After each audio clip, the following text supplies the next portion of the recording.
Dans l'armoire à droite, il y a plusieurs objets en céramique, un matériel utilisé pour la cuisson et le stockage. La céramique pouvait avoir une utilisation quotidienne ou exceptionnelle, comme on peut le voir sur le côté droit ou dans la reproduction d'à côté.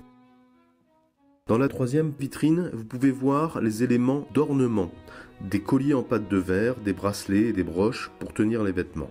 Les armes ornementales pouvaient également être utilisées pour différencier un guerrier d'un paysan.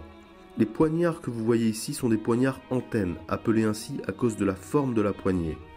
Dans la vitrine suivante, il y a un autre type de bijoux, les torques. Ce sont des ornements masculins portés par les guerriers. Aucun de ceux que l'on voit ici n'est conservé en entier.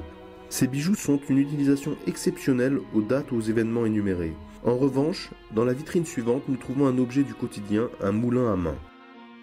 Au cours des 3 dernières vitrines, on rentre déjà dans le domaine des croyances, un terrain peu connu de la culture du Castro. Il semble qu'ils avaient un grand panthéon de dieux et aucune trace d'inhumation ne nous fait penser à une habitude d'incinération. Cependant, c'est possible que la pièce de céramique soit une urne, car à l'intérieur, on a trouvé des cendres. Les figures en pierre sont probablement 2 idoles, l'une avec une forme humaine et l'autre animale.